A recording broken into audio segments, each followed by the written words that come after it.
Hello mga amiga! Maayong gabi! For today's video, gagawa ako ng beef sushi. Ayan, meron na akong tuna flakes. And then, susunod ko yung sliced crab meat or crab stick. Iisa lang yun sila, guys. So, naman natin ng sliced white onion,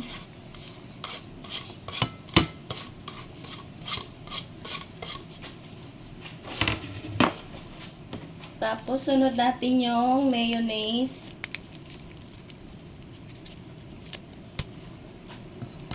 and then i-mix lang natin sila, mix it together para maghalo ang panimpla yung mga spices niya.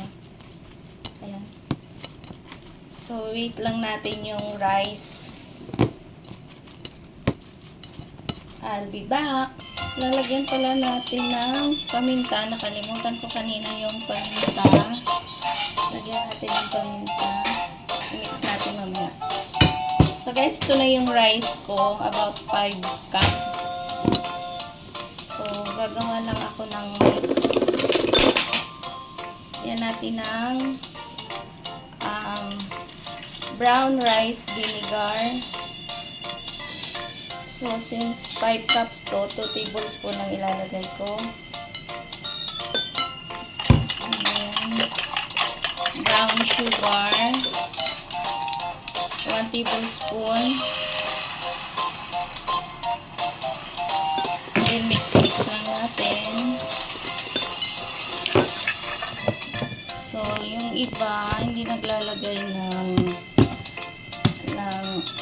sesame oil. So, ako maglalagay ako ng 1 tablespoon lang para hindi siya masyadong oily. So, mix lang natin. Ayan. Mix lang natin. So, ito yung na-mix ko, guys. So, ilalagay na natin sa rice. Yan. Mix lang. So, ayan, ilalagay na natin sa baking pan. Rice. Be sure mga guys na siya, flat talaga siya. Bago natin ilagay yung mixed tuna. So, ngayon, ilalagay na natin yung mixed tuna on top of the rice.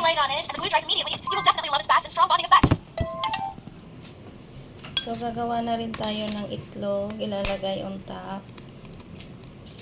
Ayan. So, hindi na tayo maglalagay ng asin. Ito na lang siya. So, ngayon, gagawin na natin yung itlog. Ayan. Lagyan natin ng oil. Kunting oil lang. Nalagay na natin. So, ganito natin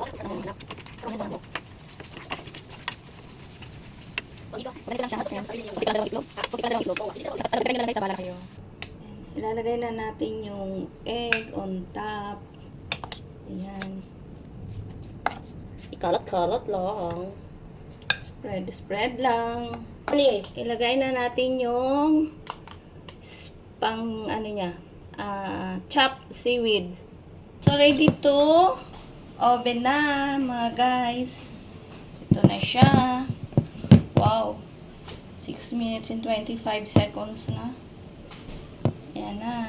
Ito na siya. I-bake na natin. Now, i-bake na natin. Ayan. Pasok na natin. Pagkasyahin na natin yung dalawa. So, turn on.